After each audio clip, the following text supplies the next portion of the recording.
You know how I got these scars? Why, yes. Yes, I do. Hello, YouTube, and welcome to my review of Batman and Robin issue 26 from 2011. You're probably thinking, why on earth is he reviewing a comic from 3 and a bit years ago when we are, when we're in a completely different continuity now, and when you're midway through your Endgame vlog? Well, the answer is simple. This actually bears quite a few surprising similarities to Endgame. Sure, they're not implying that the Joker is an immortal whatever with Dionysium in his blood in this, like they are in Endgame, but it does have an army of not in their right mind crazy people.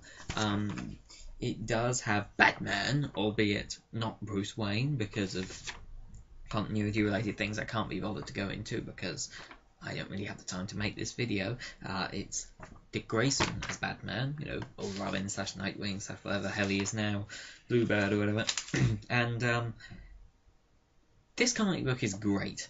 It has really interesting artwork in it, which works around the fact that a certain character that the Son of Man, as he calls himself, has released from Arkham.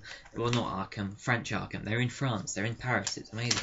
I'm not going to talk about the inside first. I'm first going to talk about the cover, and the cover is weird. I mean, just flat up weird. Look at that. I don't know what to make of it. Bits of the cover, like Robin smashing into pieces, seem to sort of reference events that go on in the comic. But why is Batman's eye being stabbed by the Eiffel Tower? What's that about? And why is... oh, what was his name? Oh, I've completely forgotten that guy's name. That's really bad. I'll just call him French Batman. He is named. Why is French Batman turned into a fruit winder? I mean, what is this insanity? Seriously. But it's matching this idea of the whole of reality being warped because of one of these, what's it called? Black Garden inmates being, Jardin Noir, sorry, inmates having affected all these people's minds. And this mysterious villain, the Son of Man, has gone in, he's released these supervillains who've got these very interesting powers. I'm not going to go into them, you have to read this. Goodness, it's very interesting, everything about it. And the art's pretty good. It's not Greg Capullo's level, some of it's just a bit weird really, but in general the art is brilliant. Okay, there's some fantastic stuff going on here, and a lot of the fights go on around that pyramid. Wait! Evil is attacking around a pyramid? Oh my goodness! There's only one possible source for this evil. The most terrifying and horrendous civilization the world has ever known. Ancient Egypt!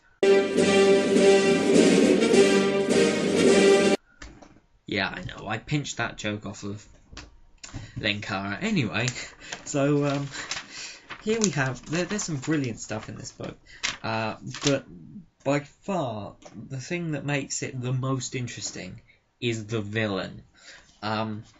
We don't see him until the very last few pages, and he's the real reason I'm comparing this to Endgame. We see him making references to all these different artworks and how everything is about making Paris his own artwork and making these people his own artwork using these crazy supervillains. Before I go on to that, I just want to say this villain, Sister Crystal, is absolutely awesome. I don't know if she's been in anything else because this is the last pre-New 52 Batman and Robin comic book, and to my knowledge none of these characters have actually appeared since the New 52, which is a tragedy. But we actually briefly think that she's killed Damian Wayne. I mean, she turns him into glass and he shatters. turns out this is all an illusion, but she's still got this power, and she's still, because they're all confused as to why some of these people are still alive. Are still glass after it's been released. She's just been randomly killing innocent people and turning them into statues. This woman has. She is freaking evil, and I think she could have been more well drawn and had more of an identity. There's very little given to her. There's very little really given to a lot of these people. I think she certainly, because of her power and her importance and how badly she tricks these characters, I think she deserved more of a character. Same with a lot of these characters, really. But yeah, as I said, the villain. Dun dun dun! Actually, not the Joker. Yep, you're surprised, aren't you? You looked at that and thought, it's the freaking Joker, isn't it? Turns out that this is not the Joker, though I think they're doing it with scars to parallel the Heath Ledger Joker. It does that. He was scarred by his father when he was born because his father was an insane psychopath and an artist who wanted to make his son into a work of art, and his son, this crazy guy who calls himself the Son of Man, is he's just such an insane artist guy. He wants the place to be his art. And he turns his father into a work of art in the most dark, twisted way possible. He just cuts him up, and it's just juicy dark. Turns out his threats are kind of hollow to the city, but it's still a really interesting way to go. The ending's kind of a little anticlimactic, I admit, and I don't really think it's quite epic enough to be the very last issue, because they knew when they were writing this it was the last issue. I think they should have perhaps made it longer if that was an option, because, I mean, having to fight an entire city full of people, I think this should have been more than one issue in this story, rather than just this, because it's like they tried to do a similar thing to what they're doing now with Endgame, with an entire city full of people who aren't in control of their actions, who are in danger, and who are trying to kill each other.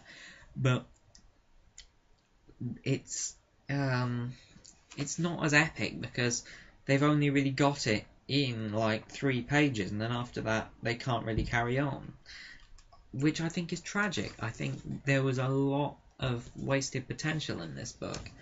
But either way, I think even though it's 3 years old, it's still pretty easy to get hold of on Amazon. It really is worth a read. So yeah, because it has some interesting parallels with Endgame, I've ordered it, and I've bought it, and I've read it, and I'm strongly advising it. But if you're watching this review, you probably read it 3 years ago anyway. That's that. Bye.